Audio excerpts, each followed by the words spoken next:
Celui-ci est pour vous. Alors, ben, c'est pour prévenir qu'on allait mourir un jour ou l'autre, vous le saviez? Ah, je sais bien. Je suis musulmane, je sais. Alors, en tant que musulmane, qu'est-ce que vous croyez après la mort alors? Parce que c'est ça qui m'intéresse, moi. Après la mort, Oui. quand on nous apprend qu'après la mort, on ira soit au paradis, soit à l'enfer. Très bien. Alors, comment est-ce que vous savez en tant que musulmane si vous faites du bien ou du mal? Sur quoi est-ce que vous vous basez? Si on fait du bien, on vient voir un bon résultat. Ouais. Alors, on va voir. Vous connaissez la loi de Moussa? Ah, je ne sais pas. C'est la loi de Moïse que les musulmans acceptent. Tu ne mentiras pas, tu ne voleras pas. On doit faire du bien. Eh oui, mais quel est l'homme ou la femme qui peut dire, Seigneur, tu me dois le paradis absolument, j'ai jamais menti, j'ai jamais volé, j'ai jamais regardé une femme du coin de l'œil pour la convoiter, je t'ai toujours mis un premier dans mon cœur. Ça n'existe pas, ça. Et si Dieu est juste, et il est juste, parce que Dieu est amour, et puisqu'il est amour, il est obligé d'appliquer sa justice, sinon il n'est pas amour. La condamnation que nous méritons, c'est l'enfer parce que nous sommes pécheurs aux yeux de Dieu, nous sommes conçus et nés dans le péché. Mais ça, c'est la mauvaise nouvelle. Parce qu'il y a quand même une bonne nouvelle, parce que Dieu nous aime. Et un créateur, il aime ce qu'il crée.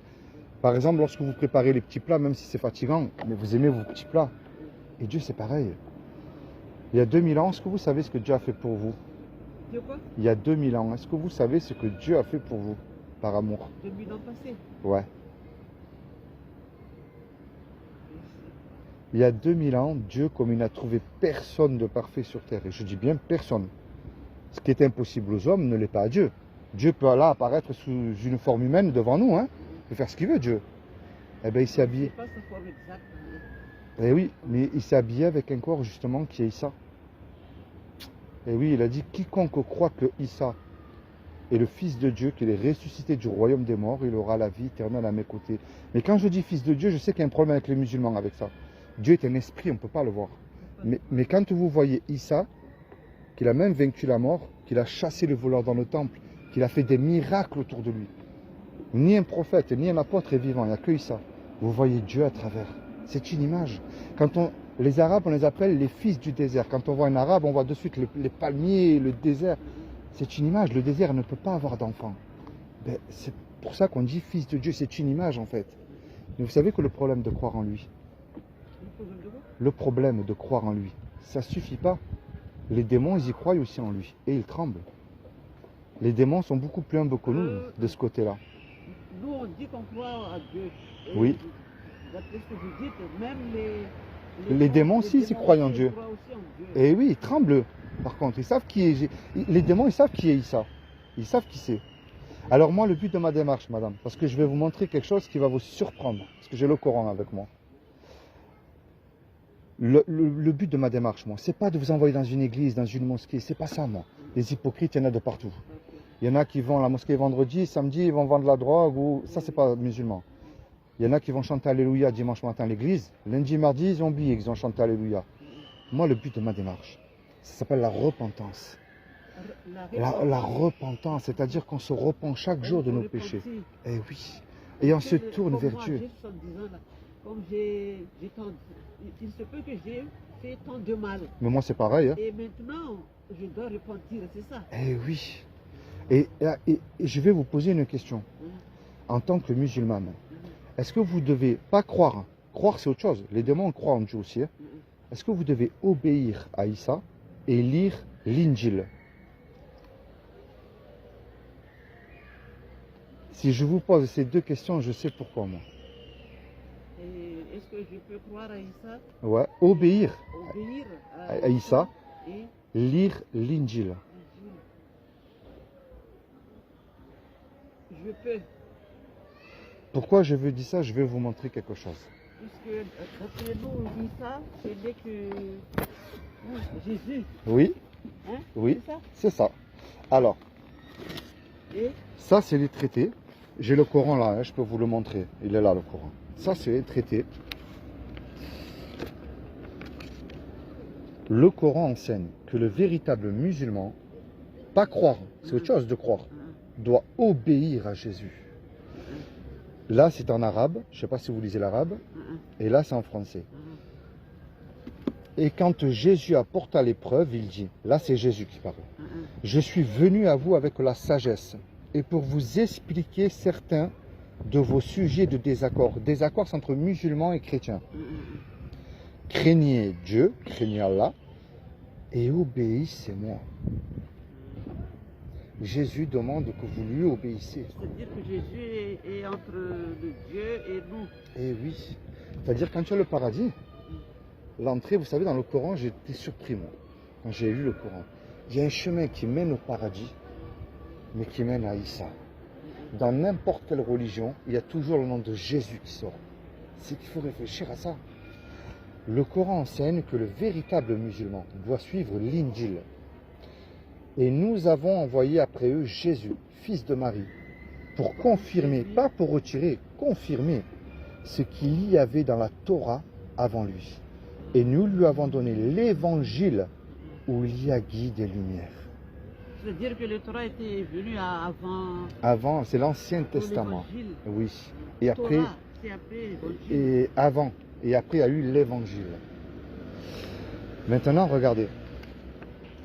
Là, c'est magnifique. C'est intéressant, hein? Eh oui. Le Coran enseigne qui est le véritable chrétien, parce que tout le monde se dit chrétien aujourd'hui. Moi, je parle d'un vrai chrétien qui met son livre en pratique. Dit aux gens du livre, les gens du livre, c'est les chrétiens, vous ne tenez sur rien tant que vous ne vous conformez pas à la Torah et à l'évangile. Il Voilà. fallait passer au Torah et Eh l'évangile. oui. Le Coran enseigne que le véritable chrétien aime le véritable musulman. Tu trouveras certainement que les juifs et les associateurs sont les ennemis les plus acharnés des croyants. Et tu trouveras certes que les plus disposés à aimer les croyants sont ceux qui disent « nous sommes chrétiens ». Et là, ce que j'ai trouvé encore plus merveilleux, c'est là. Le Coran enseigne que si tu crois l'Injil, tu es sur le bon chemin. Ceux qui croient à ce qui t'a été descendu, c'est-à-dire révélé, c'est-à-dire l'évangile et la Torah, et à ceux qui a été descendu avant toi et qui croient fermement à la vie future, c'est-à-dire la vie d'après, ceux-là sont sur le bon chemin de leur Seigneur. Et ce sont eux qui réussissent dans cette vie et dans la vie future. Le Coran enseigne que si tu crois Jésus, tu seras élevé. Rappelle-toi quand Dieu dit « Ô Jésus, certes, je vais mettre fin à ta vie terrestre et t'élever vers moi, te débarrasser de ceux qui n'ont pas cru et mettre jusqu'au jour de la résurrection ceux qui te suivent au-dessus de ceux qui ne croient pas.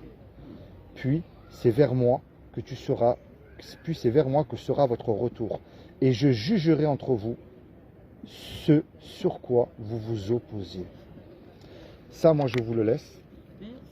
Et moi, ce que je vous encourage, madame, c'est à lire aussi la Bible, qui est la Torah et l'Injil. Pourquoi je vous dis ça? Parce que c'est dans votre livre et c'est important. Vous encouragez à lire le Coran Et la Torah et l'Injil. Et vous serez surpris de ce qu'il y a écrit dans la Torah et l'Injil. Parce que c'est écrit dans le livre, dans le Coran. le Torah Et l'Injil. l'Injil, Vous lisez français ou arabe? le français. Alors moi, je vais vous faire cadeau. Le français. L'arabe, je lis, mais je ne comprends pas. Ah, mais le français, oui. Oui. Alors moi, je vais J'ai vous faire un cadeau. enseigné de chez moi là-bas à Madagascar. D'accord, Je ok. suis en retraite. D'accord. Alors regardez. Ça, c'est pour vous. Ça, c'est un cadeau que je vous fais. Merci. Lisez-le. Là, moi, je vous encourage, avec amour, à lire dans Jean, pour connaître Jésus. Le Jésus de la Bible, pas le Jésus d'une église, d'une religion. Le vrai qui a existé. Ça, c'est pour vous cadeau. Merci. Merci beaucoup. Vous savez, il n'y a rien de plus important, madame, que la mort, parce que dans la tombe, il n'y a pas de repentance.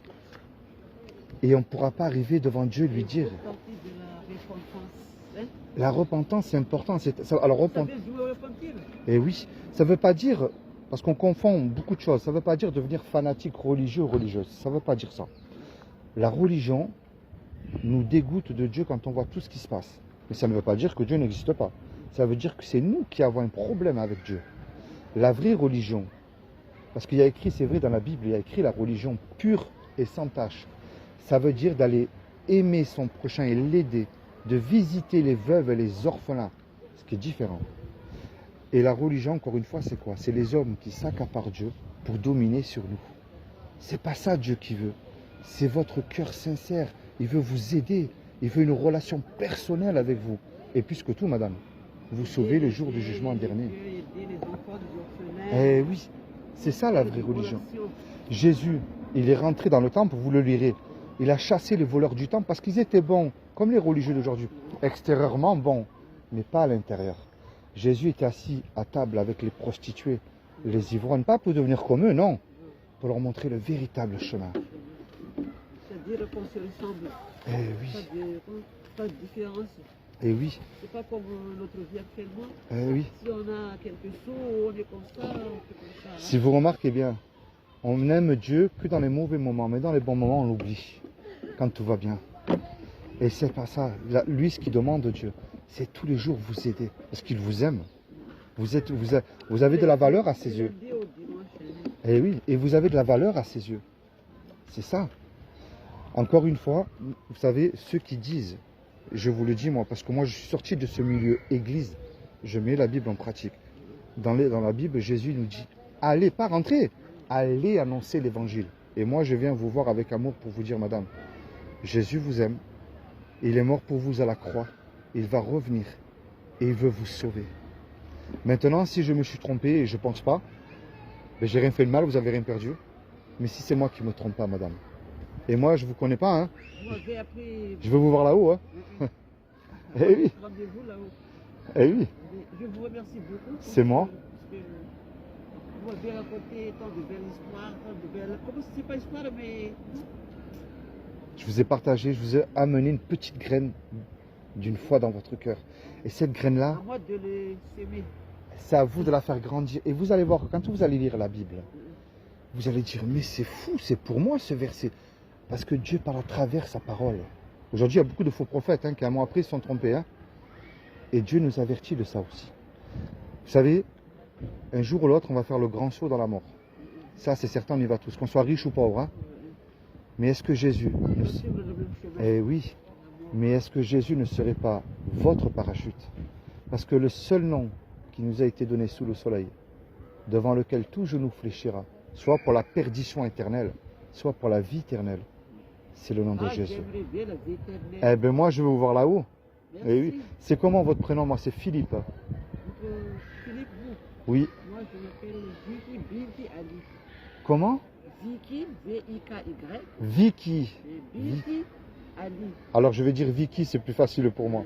Vicky, je prie vraiment que le Seigneur vous bénisse abondamment, qu'il remplisse votre cœur de son amour et qu'il vous montre le véritable chemin, et plus que tout, que votre nom soit inscrit sur son livre de vie et qu'il bénisse toute votre famille, vos enfants, vos petits-enfants. Amen. C'est ça, moi, que je vous amène. C'est le vrai Jésus. Que Dieu vous bénisse, merci. Vous me promettez que vous lisez la Bible. Hein? Moi, je bien dire. Malheureusement, quand j'étais venue ici ce matin avec ma petite fille, là, Oui. pas porter mes lunettes. Ben vous Moi, voyez, la lecture. ah ben vous voyez, le hasard n'existe pas avec Dieu. Quelqu'un a sûrement prié pour vous, ou Dieu peut-être a entendu vos prières, que vous le cherchez sincèrement. Que Dieu vous bénisse, Vicky. Hein?